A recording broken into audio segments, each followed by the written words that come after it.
wabarakatuh. Waalaikumsalam warahmatullahi wabarakatuh. Baiklah adik-adik semua, jadi sebelum perkuliahan ini kita mulai, baiknya kita berdoa menurut agama dan kepercayaan masing-masing. Berdoa selesai. Baiklah adik-adik, sekarang kita di pertemuan 9.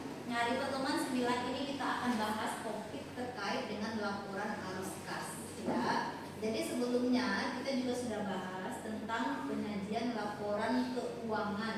Nah, yang mana adik-adik sudah tahu bahwa laporan keuangan yang lengkap menurut PSAK 201 itu ada 5. Yang pertama, laporan laba rugi dan penghasilan komprehensif lain. Yang kedua, laporan perubahan ekuitas. Yang ketiga, laporan keuangan. Yang keempat, laporan arus kas. Dan yang kelima, laporan keuangan. Nah, dari kesemua laporan itu sudah kita bahas sebelumnya. Jadi hari ini kita akan bahas tentang laporan arus kas, ya. Nah, laporan arus kas itu diajarkan sebanyak 5 kali pertemuan, ya, 5 kali pertemuan. Dengan kompetensi yang diharapkan dari mahasiswa adalah mahasiswa mampu untuk mengidentifikasikan, mampu menganalisis transaksi-transaksi yang akan masuk ke dalam arus kas, aktivitas operasi, investasi, dan pendanaan. Kemudian mahasiswa juga mampu menghitung dan menyusun laporan arus kas. Kemudian mahasiswa mampu untuk menyajikan laporan arus kas sesuai dengan PSAK 207, ya. Penyajian laporan keuangan itu diatur dalam PSAK 201 dan laporan arus kas diatur dalam PSAK 207. Nah, 207. Nah, ini RPS kita. Nah, jadi laporan arus kas. Nah, ini kompetensi yang diharapkan adalah mahasiswa, ya, bisa untuk menganalisis, kemudian menjelaskan, mengaplikasikan pengertian, kemudian tujuan dari komponen laporan arus kas, kemudian mampu menyusun dan menyajikan laporan arus kas. Jadi laporan arus kas itu diatur dalam PSAK 207. Nah, jadi laporan arus kas atau bahasa Inggrisnya adalah statement of cash flow, ya. Itu diatur dalam PSAK 207 yang tujuannya adalah untuk menjelaskan, ya, jumlah penerimaan dan pengeluaran. Jadi jumlah penerimaan dan pengeluaran itu asalnya dari mana saja, ya. Sumber dari penerimaan dan pengeluaran kas itu bersumber dari mana saja. Kemudian sasaran dari pengeluaran kas itu dari mana saja. Jadi tujuan laporan arus kas yang disusun adalah untuk menilai apakah kemampuan, ya, untuk menilai kemampuan dari suatu perusahaan itu untuk menghasilkan kas dan setara kas. Kemudian untuk melihat penggunaan dari kas dan setara kas itu sendiri, ya. Kemudian tujuannya agar bisa dibandingkan antara perusahaan yang satu dengan perusahaan yang lain, ya. Ini jadi laporan arus kas itu, ya, membuat entitas untuk menghasilkan. Nah, dari ingat nggak dulu waktu pelajaran sebelumnya, laporan arus kas itu penyajiannya ada berapa metode? Nah, ada 2 metode. Ada metode langsung dan ada metode tidak langsung. Ada direct method dan ada indirect method. Nah, beda dari kedua metode itu hanya di arus kas dari aktivitas operasi. Kenapa dia dikatakan ada metode langsung? Karena kalau dia metode langsung, nanti kita dapat secara langsung menghitung, ya. Kita dapat secara langsung menghitung arus kas masuk dan arus kas keluar dari aktivitas operasi. Tapi kalau dia metode tidak langsung, itu kita tidak langsung dapat menghitung, ya, arus kas dari aktivitas operasi, tapi kita harus sesuaikan dulu laba bersihnya. Nah, itu bedanya. Jadi kalau dia aktivitas operasi, nah, yang dikatakan dia aktivitas operasi, jadi kan aliran kas itu kan terbagi atas 3. Yang pertama aliran kas dari aktivitas operasi, yang kedua aliran kas dari aktivitas investasi, yang ketiga aliran kas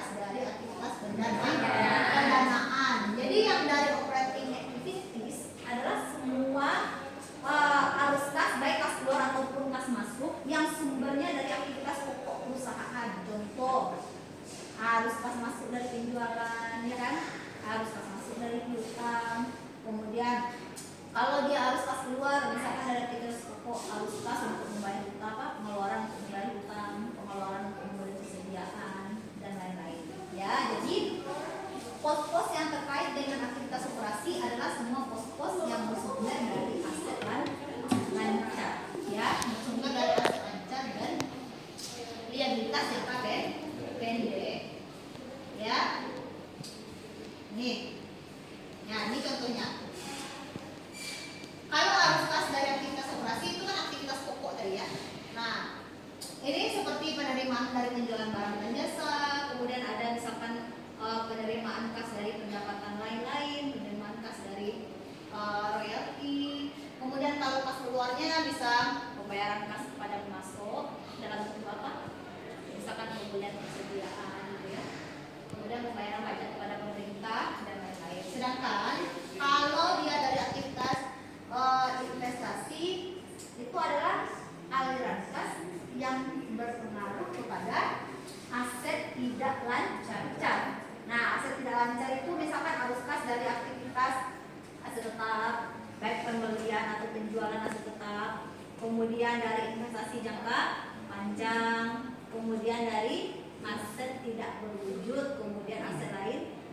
Pokoknya semua aktivitas yang akan mempengaruhi aliran kas masuk dan kas keluar dari aset tidak lancar itu masuk ke dalam aktivitas investasi. Contohnya pengeluaran dari aktivitas investasi, misalkan pembelian tanah, ya kan? Nah, pembelian tanah. Kemudian kalau penambahan dari aktivitas investasi apa? Penjualan tanah, penjualan investasi jangka panjang dan lain-lain, ya kan?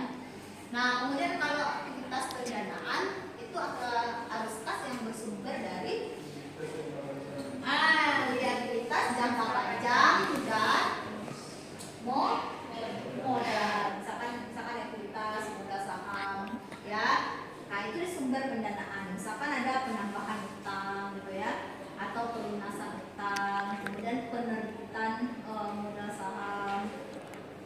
Kemudian pembelian kembali saham treasury. Jadi arus kas yang akan mengakibatkan kas masuk dan kas keluar kas, ya. Nah, itu harus disajikan di dalam laporan arus kas.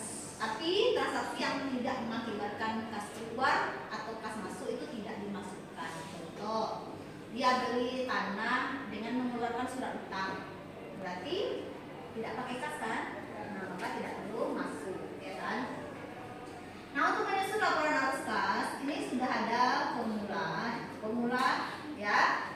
Nah, jadi yang perlu kita bahas adalah metode langsung karena menurut PSAK 207, ya. Jadi metode untuk penyusunan laporan keuangan yang direkomendasikan adalah metode langsung. Tapi kalau SAK etap, kalau menyusun laporan arus kas itu direkomendasikan baru pakai metode tidak langsung, ya kan?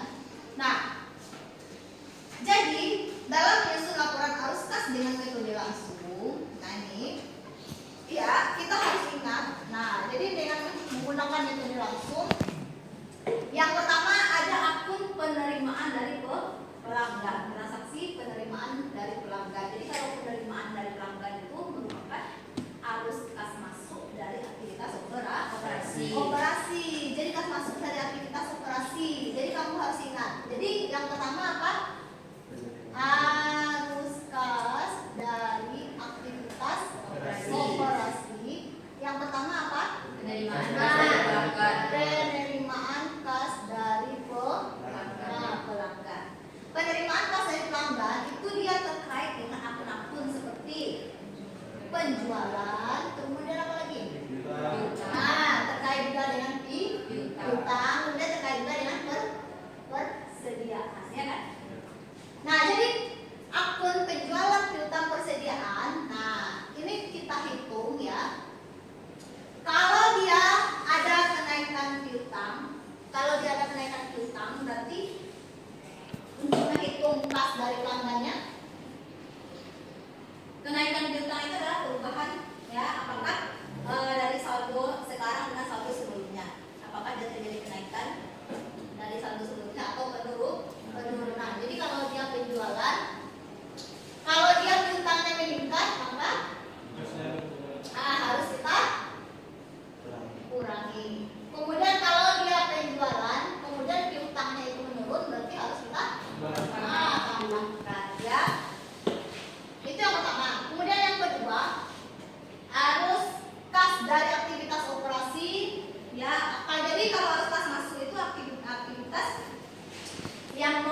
jadi atau aktivitas pokok, misalkan penjualan, kemudian pendapatan jasa, gitu ya.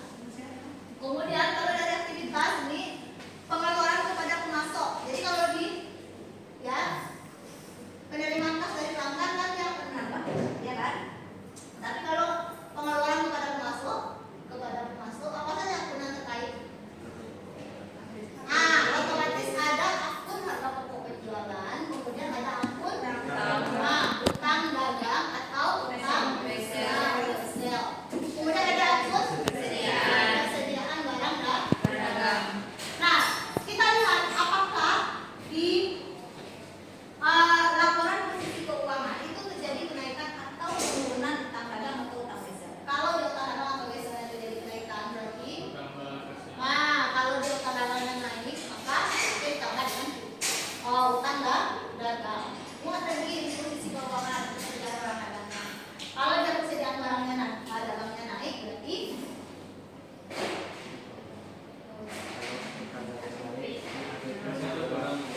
kalau dia naik, kalau utang dagangnya naik berarti kurang. Kalau dia persediaannya naik ditambah gitu ya. Sebaliknya kalau dia HPP utangnya itu menurun maka bertambah. Sebaliknya kalau persediaannya menurun mengurang. Itu ya.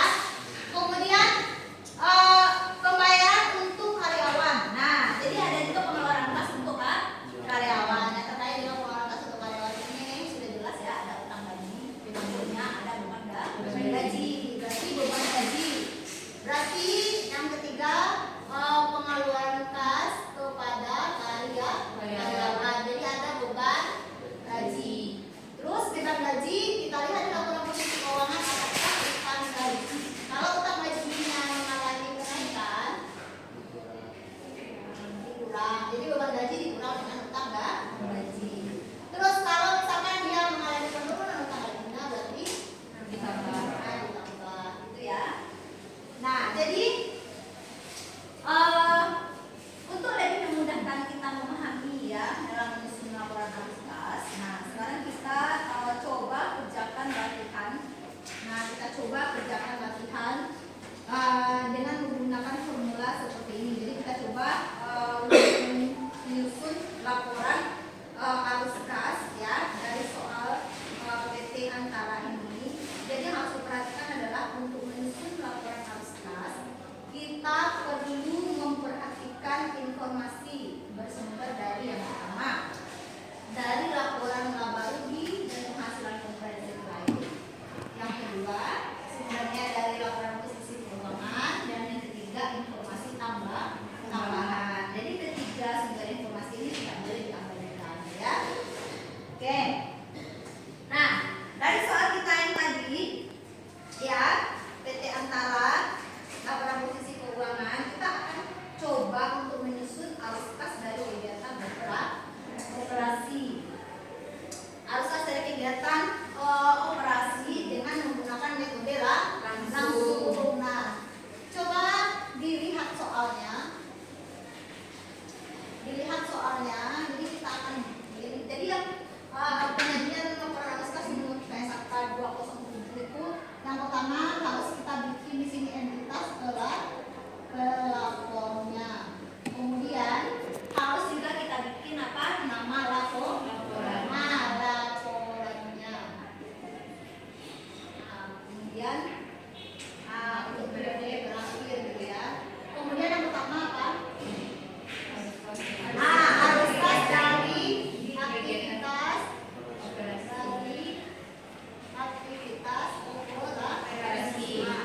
Yang pertama arus kas dari aktivitas operasi. Kira-kira arus kas dari kegiatan operasi yang pertama yang bisa kita tambahkan apa? Penerimaan kas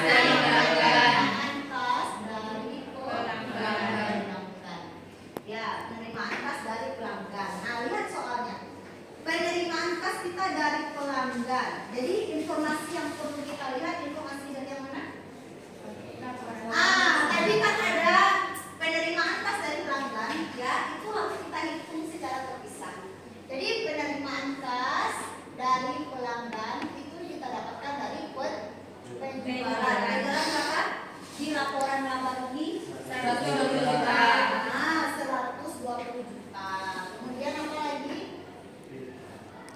lihat akun piutang. Apakah piutang itu dia terjadi kenaikan atau penurunan di laporan posisi keuangan? Naik atau turun? Naik. Nah, terjadi kenaikan. Berarti kalau dia terjadi kenaikan, berapa kenaikan piutangnya? Nah,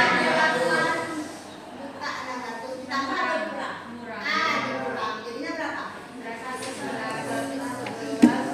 111,4 juta. Jadi angka inilah yang akan kita masukkan ke sini. Berarti 111,4 juta. Nah, selesai yang pertama. Nah, dan yang kedua, aktivitas dari masih ada penerimaan kas, coba lihat. Masih ada penerimaan kas. Nah, coba lihat aset lancar. Aset lancar. Ya. Ini penerimaan kas dari lihat surat berharganya naik atau enggak? Turun. Surat berharganya turun. Berarti kalau turun, nah, berarti kalau surat berharganya turun itu artinya apa? Nah, telah terjadi penjualan surat berharga. Berarti penerimaan kas dari penjualan surat berharga. Tambah ya, berapa? 3 juta. Sudah habis? Berapa ini totalnya penerimaan kas? Kemudian yang berikutnya, apakah masih ada penerimaan kas dari pelanggan? Apakah ada penerimaan kas dari aktivitas operasi lagi? Enggak ya. Nah, kemudian pengeluaran kas lagi. Pengeluaran kas. Jadi pengeluaran kas, nah itu akan mengurang. Yang pertama ada ada pembayaran kepada pemasok. Nah, berapa pembayaran kepada pemasok? Nah, pembayaran kepada pemasok kita harus hitung. Berarti pembayaran kepada pemasok itu berarti HTP. Nah, coba lihat. Utang dagang atau utang usahanya naik. Utang dagangnya naik. Kemudian apa lagi persediaan? Persediaan naik atau turun? Naik. Nah, berarti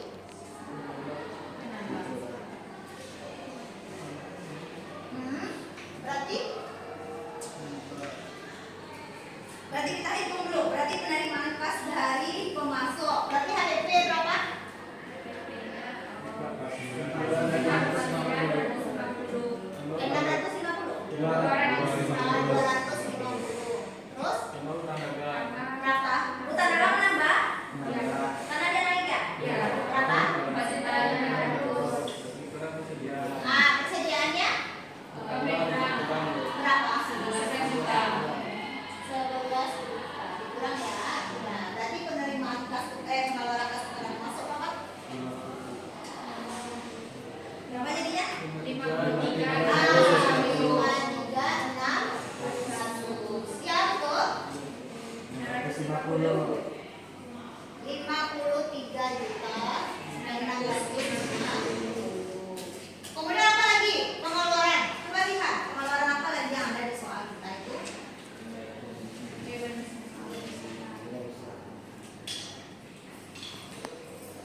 Pengeluaran apa lagi yang ada? Adalah pengeluaran untuk beban usaha. Pengeluaran untuk beban usaha. Apa angka yang terkait katanya? Nih, pengeluaran untuk beban usaha. Berarti beban usaha dikurangi dulu dengan nih, coba lihat. Pengeluaran untuk beban usaha. Berarti beban usahanya kita kurangi dulu dengan biaya lontas, ya kan? Biaya lontas. Nah, kita cari pengeluaran untuk beban usaha. Berarti pengeluaran beban usaha sama dengan biaya usaha berapa? Coba lihat.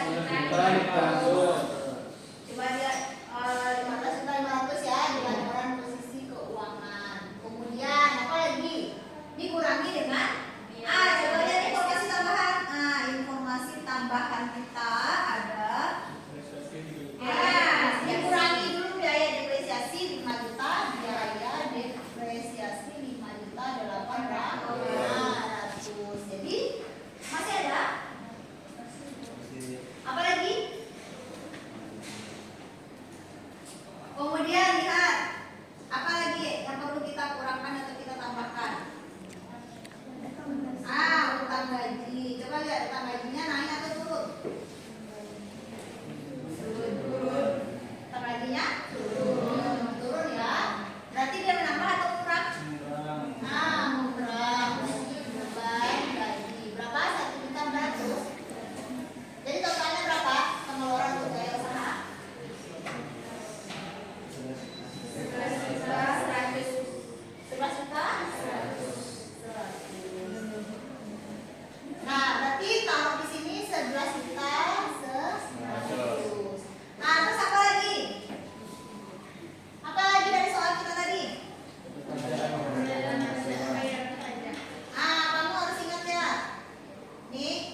dia ada alternatif. Kalau dia pajak penghasilan, nah pajak penghasilan itu harus dimasukkan di dalam aktivitas operasi. Tapi kalau dia beban bunga, nah kalau beban bunga itu ada dua alternatif. Jadi boleh dimasukkan ke aktivitas operasi atau dimasukkan ke pendapatan bunga. Gimana, Raffi? Pendapatan bunga masuk ke investasi atau betul ya. Nah kemudian bagaimana dengan dividen? Dividen ada dividen yang dibayarkan, ada dividen yang diterima. Kalau dia dividen yang dibayarkan, alternatifnya masuk ke investasi atau dibayarkan ke operasi. kalau dia dividen yang dibayarkan masuk ke pendanaan atau operasi. Kalau dividen yang diterima Investasi atau investasi atau operasi. Boleh salah lagi ya. Karena kita dividen yang kita terima itu sumbernya dari investasi. Makanya dia masuk ke aktivitas investasi. Nah, terus apa yang kita masukkan lagi?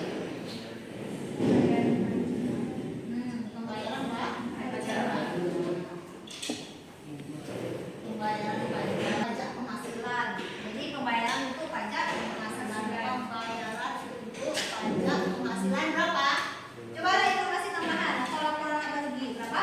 5.570. Ya betul, 5.570. 5 juta. Pembayaran kas untuk bunga. Di mana kita lihat? Kita lihat di informasi tambahan berapa? 1.250. Nah, 1.250. Kita tetapkan dulu pengeluaran kasnya, baru nanti kita kurangkan. Ini berapa? 7.150. Nah, kita kurangkan. Jadi arus kas bersih, arus kas dari aktivitas operasi berapa? 42. Nah, 40 juta. 42. 42 juta. 30. Itu ya. Nah, udah selesai dari aktivitas operasi. Udah. Nah, sekarang yang kedua, arus kas dari aktivitas Investasi. arus kas dari aktivitas investasi.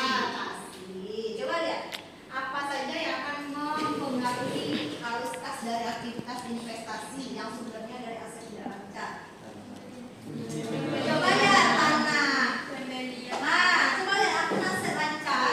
Coba lihat tanahnya ada kenaikan atau enggak?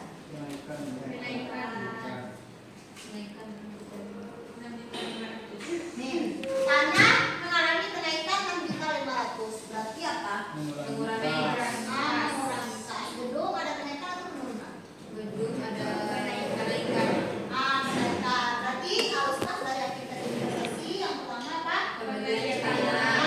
Ada pembelian tanah. Berapa? 6.500. 6.500.000. Karena saldo tanahnya mengalami kenaikan ya. Kemudian apa lagi yang kedua? Lihat aset lancar selain tanah. Ada gedung. Pembelian Gedung. berapa? 9.500. 9.500. Masih ada? Masih. Apa lagi? Mesin dan peralatan dijual. Dari mana kamu tahu mesin dan peralatan dijual? Informasi tambahan. Informasi tambahan. Lalu di informasi tambahan apa katanya? Dia laku dijual dengan harga 2.200. Sementara mesin dan peralatannya pertama 13. Coba berarti Penjualan mesin penjualan mesin dan peralatan. dan peralatan. Murah ya? 2 juta 200. Jadi berapa arus kas masuk dari aktivitas investasi